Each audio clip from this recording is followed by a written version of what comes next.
Bonjour à tous, j'espère que vous êtes en pleine forme. Bienvenue sur la chaîne Sam Agriculteur Indépendant. Alors Sam, c'est moi. Et aujourd'hui, je vous emmène avec moi, dans cet épisode, semer les colzas ensemble et démarrer la campagne de semis 2023-2024. Si ça vous intéresse, on est parti.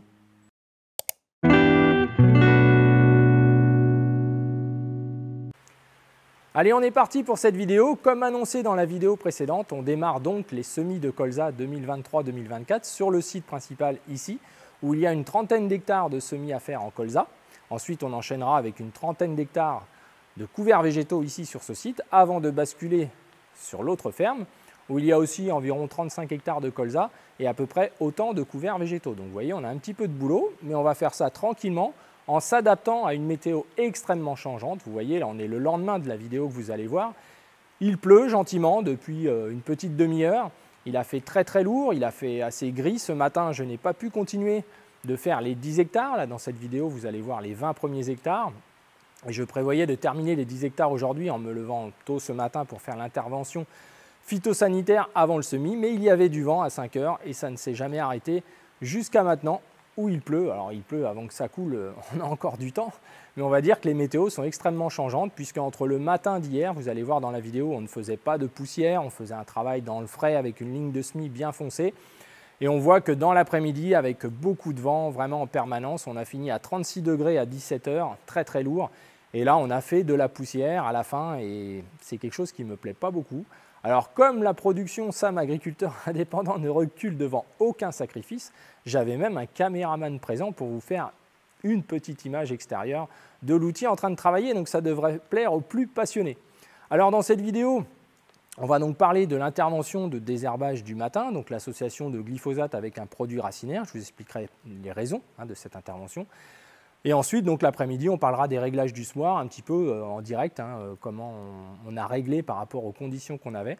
Donc on a fait, je pense, du bon travail, on n'a pas fait d'excès de terre fine, vous verrez, et le challenge est vraiment là par rapport à ce qui peut être fait. On s'aperçoit aussi qu'on n'aurait pas tellement pu faire autrement, qu'on a bien fait d'avoir eu cette stratégie-là, car suite aux pluviométries qu'on a eues, les sous-sols, et beaucoup de partenaires témoignent en ce sens, sont restés très frais, très humides.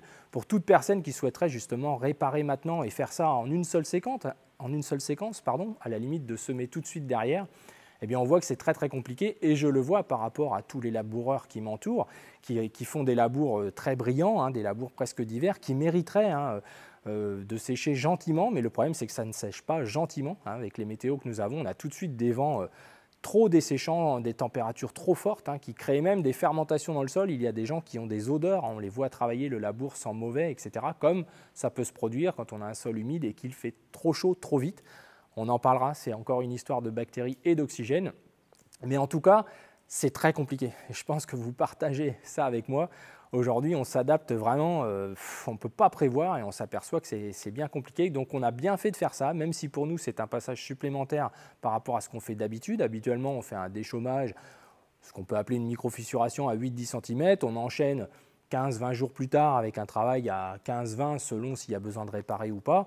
Et en gros, c'est ce qu'on fait. Après, on revient semer, quelles que soient les cultures.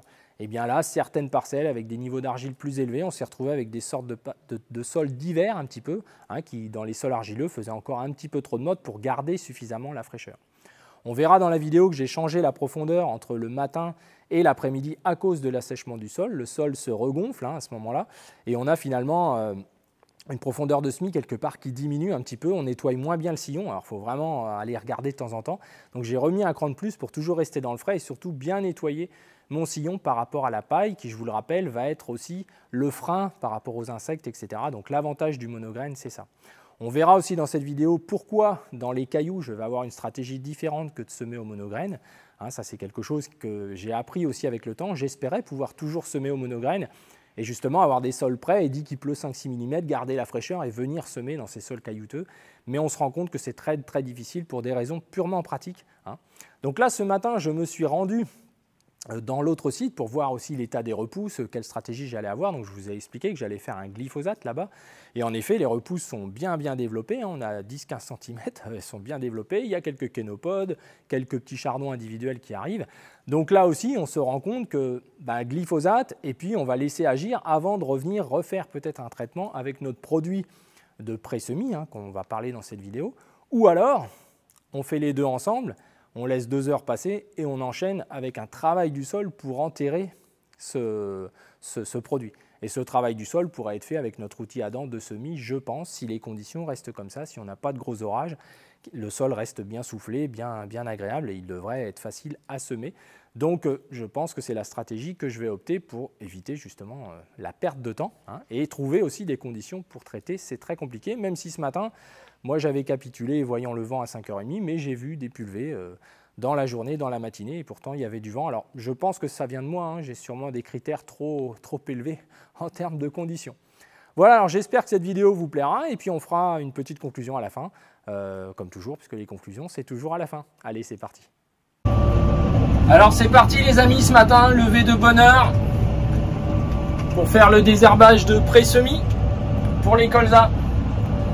Donc avec l'équipement pour charger les big bags pour l'engrais localisé. Donc là c'est des polysulfates, j'aurai l'occasion de vous en reparler cet hiver. Et puis on va essayer d'en faire qu'une partie au regard de la météo annoncée. Mais voilà, donc une grosse journée qui s'annonce et à la fraîche ce matin, c'est plutôt pas mal. Une belle pulvérisation. A plus tard. C'est parti les amis pour les semis.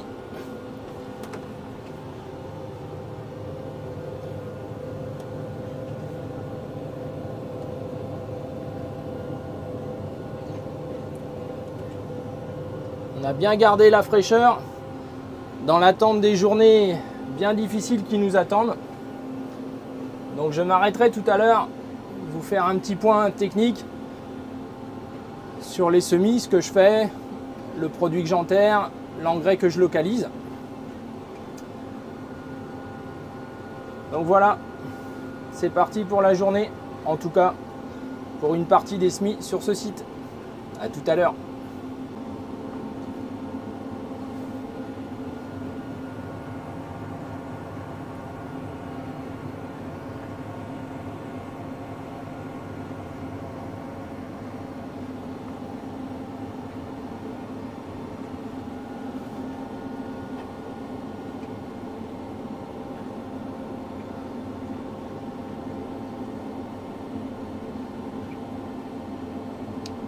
Faire le tour du champ et ensuite on va attaquer les grands riages.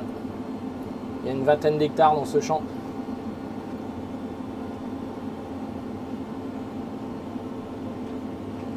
Et je ferai une petite pause pour vous montrer 2-3 éléments.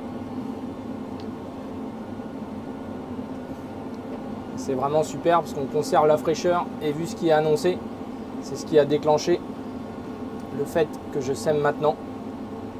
Car encore une fois, on se demande si ensuite on ne va pas basculer du côté obscur au niveau de la pluviométrie.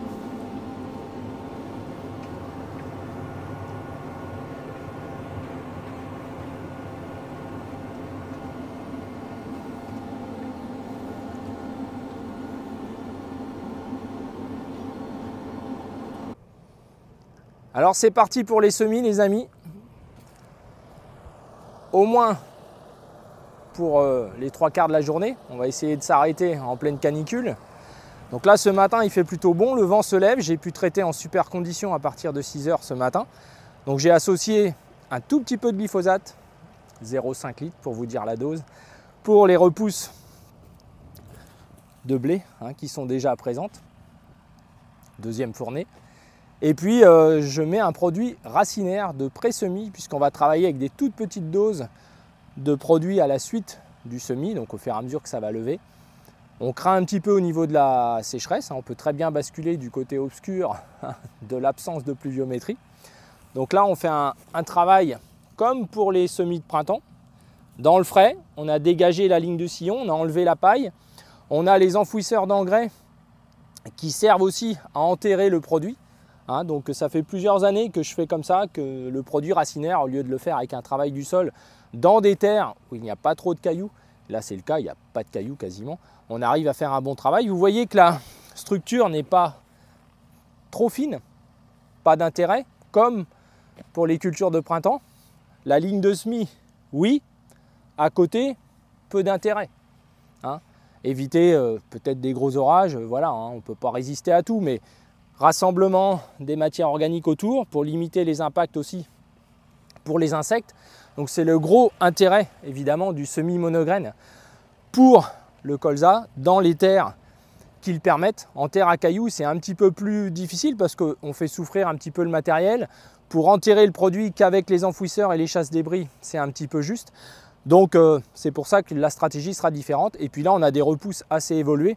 Donc ce travail du sol là pourra sans doute avoir un intérêt, mais ce n'est pas encore décidé.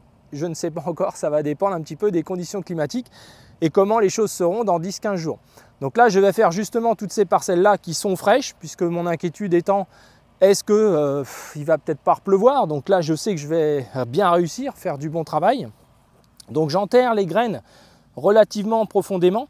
Alors ça m'étonnerait qu'on les trouve, hein. Mais l'idée, je vous montrerai tout à l'heure directement avec le semoir en place. Donc voilà. Donc c'est le même principe finalement qu'au printemps, hein. On fait nos 2 passages d'outils. Donc là il y a eu un passage supplémentaire, hein, que vous avez pu voir, on avait fait une vidéo dédiée, pour la raison de faire de la terre fine. Et c'est ce qui explique, hein, alors quand je dis de la terre fine, hein, on va regarder ensemble, vous voyez c'est quand même assez grossier, puisque je le rappelle, le premier passage de micro-fissuration ne fait pas un gros travail de surface, hein, c'est un léger travail de jeter un petit peu, hein, de terre, de ferment sur la paille. C'est le deuxième passage qui fait de la terre, cette fois un lit de semences, mais aussi une protection pour l'humidité. Comme on l'a vu, un petit peu de terre fine participe à ça. Vous voyez que ce n'est pas excédentaire, hein, en terre fine. Et donc, c'est ça qui permet de conserver l'humidité. C'est quand même ce sol qui justement a suffisamment de terre fine pour avoir de la microporosité. On en reparlera cet hiver, mais c'est important. Donc, il n'y a pas besoin de roulage dans ce cas-là. Vous voyez bien que je ne perds pas la portance. Et d'ailleurs, on verra en cours de journée. Mais vous voyez que sur le semis, on a des faibles sillons en fin de compte, hein. C'est juste le nettoyage que j'ai bien accentué pour vraiment éviter au maximum d'enterrer de la paille, hein, dans le sillon. Elle est dessus, elle est éjectée et elle protège de chaque côté. Voilà. Alors c'est vrai que certains d'entre vous sont très observateurs, vont me le dire, le produit racinaire dans ce cas-là que j'ai mis n'est pas sur le sillon du colza. Ça c'est vrai. Il faut le reconnaître, hein, il est enlevé du sillon du colza. Mais par le travail de poste qu'on va faire, on va gérer ça assez facilement. Certains d'entre vous peut-être parient tout sur le foliaire plus tard avec des produits spécifiques qu'on a depuis quelques années. Nous, on veut continuer d'utiliser les produits racinaires. Et c'est pour ça qu'en semis pur direct, quand il y a tous les résidus en surface, on perd énormément d'efficience de ces produits-là. Donc, on parie tout sur le foliaire. Et je pense qu'aujourd'hui, c'est risqué. Voilà. Donc, ces produits-là ne coûtent pas très cher. Non pas, nous, à notre connaissance, on n'a pas observé de choses négatives, hein, sur la faune, comme on pourrait le voir, comme on en a parlé avec certains produits de printemps, sur des cultures de printemps. Là, on n'a pas tellement le cas. Et c'est un très bon relais parce que si le colza patine un petit peu pour X raisons, hein, pour des raisons climatiques, ces produits-là, quand même, limitent les pousses de céréales, limitent les dicotes, etc. Et donc, limitent l'affaiblissement du colza. C'est en ça qu'on y voit un intérêt. Donc, je ne rentrerai pas dans les détails phyto là-dessus. Mais c'est important, mais on peut se dire, bah oui, mais comme je sais mon monograine, j'ai pas envie de repasser un coup d'outil. Nous, on s'aperçoit, et avant on le faisait quand on se met avec un unidrill ou des semoirs qui sont vraiment des semoirs spécifiques, hein, qui font peu de travail du sol, et finalement ça se passe toujours plutôt bien. Évidemment, un peu de pluie derrière tout ça ferait bien pénétrer le produit de manière plus efficace. Mais encore une fois, c'est un compromis. Hein, donc là, en réalité, c'est mes enfouisseurs d'engrais qui apportent la partie enterrage importante. Et donc, je vais vous expliquer ce que je mets en termes de localisation. Donc, en termes d'engrais, je n'avais pas forcément prévu de mettre quelque chose, comme je l'avais dit, au regard des conditions de l'année. Et finalement, je me suis orienté vers ce que j'avais pris pour l'année et demie à venir, puisqu'on a acheté un camion complet, donc j'ai un petit peu de stock.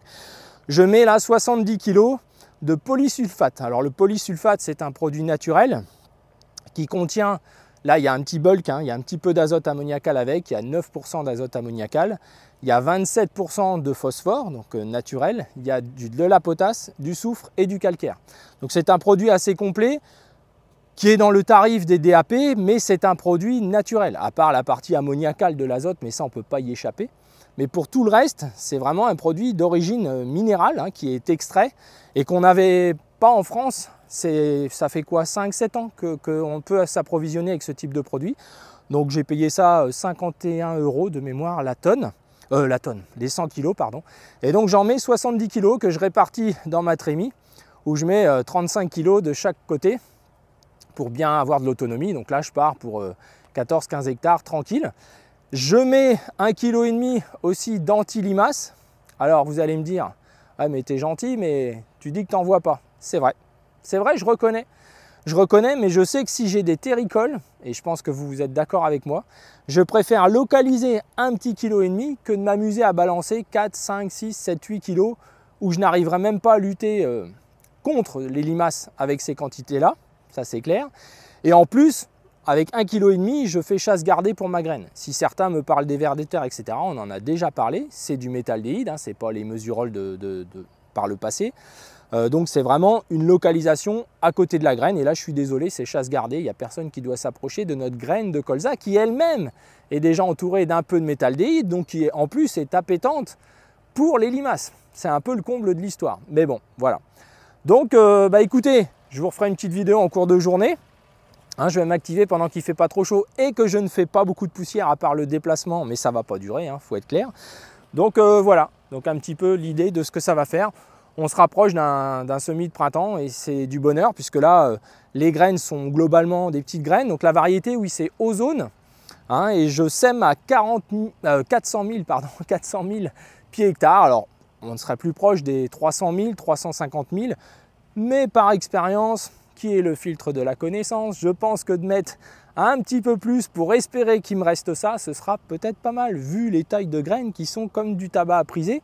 Mais à semer avec le petit kit qu'on a là, dont je vous ai déjà parlé, j'ai zéro variation, c'est le top. Je suis à 11 km/h, je pense qu'en journée je vais prendre confiance et monter un petit peu plus, mais ça fait du super travail, donc je suis très content, comme un gars heureux puisque en fait comme on dit toujours, je vous l'ai déjà dit, mais le semis c'est un petit peu ce que je préfère déjà, et puis en fait ça arrive en étape finale après avoir fait tout le travail en amont, cette réflexion à chaque passage qu'on va faire ou pas faire, c'est pour conditionner le semis, hein. C'est comme la peinture, si on a bien travaillé avant, peindre c'est pas ce qu'il y a de plus dur, on est d'accord? Voilà, bon écoutez, je vous retiens au courant dans la journée et puis on y va.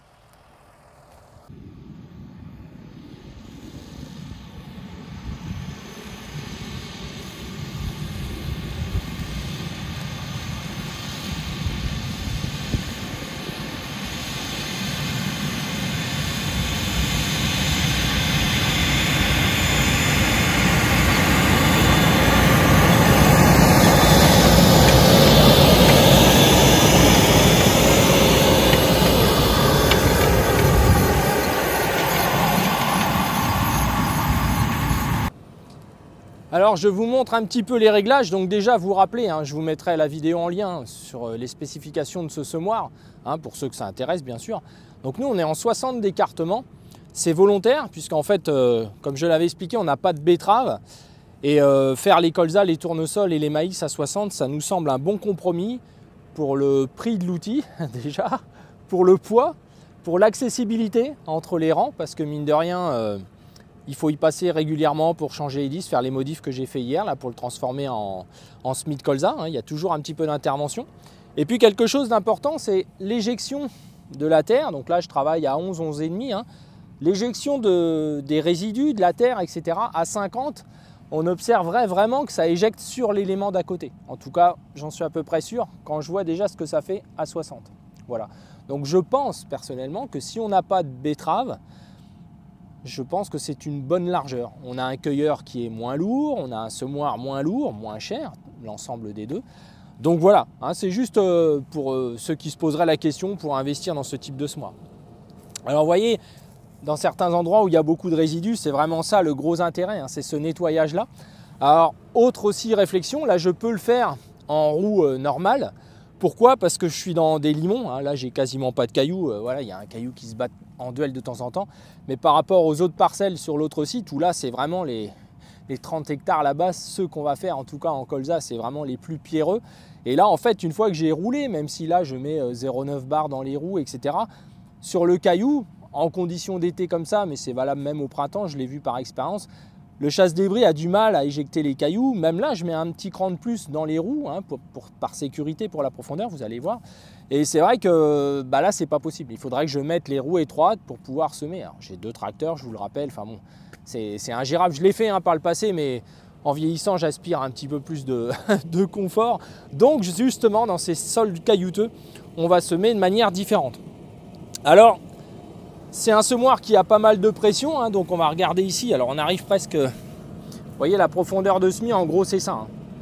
Donc là je suis sur la rive du champ, hein, donc j'arrive dans ce qui est déjà semé, je double un petit peu. Hein. Je ne fais pas comme avec les tournesols ou les maïs, je ne m'arrête pas pile poil pour que les rangs ne soient pas groupés, puisqu'à 60 d'écartement, mine de rien, on est vite plus clair. Hein, donc je cherche quand même un peuplement, donc vous voyez là je redouble. Ici, hein, dans les roues, là j'y suis, voilà. Je sème pas comme je le ferais avec des maïs ou des tournesols. Voilà, donc c'est pour ça que ça paraît un petit peu plus sec, hein. Mais la profondeur, en gros, c'est ça. Donc j'ai mis un cran de plus sur les roues pour justement avoir un petit peu plus de puissance. Alors c'est vrai que les roues de fermeture sont importantes. J'en ai déjà parlé, hein, ces roues crantées permettent de ramener un petit peu et de la terre et finalement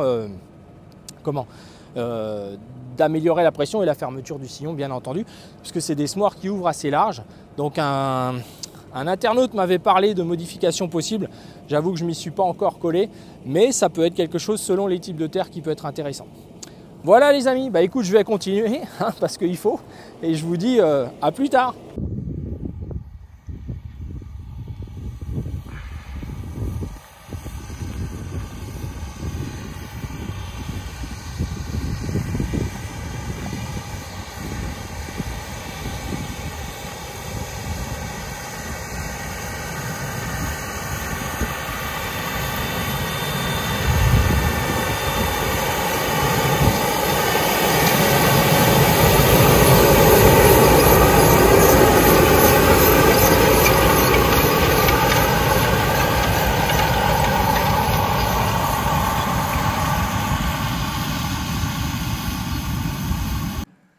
Alors on arrive à la conclusion de cette vidéo qui j'espère vous a intéressé. Ce n'est qu'une vidéo d'illustration de la continuité des vidéos précédentes, il faut le voir comme ça. Des dizaines d'agriculteurs font exactement la même chose, ont les mêmes dilemmes à résoudre. Alors il y a aussi la gestion du temps, la gestion de la main-d'œuvre. Quand on est seul, on doit anticiper certaines choses et quand on le fait, on parie sur ce qui va se passer. Et donc ces climats extrêmes nous compliquent sérieusement les choses. C'est un petit peu la conclusion de cette vidéo. C'est quand même que le challenge est de plus en plus difficile.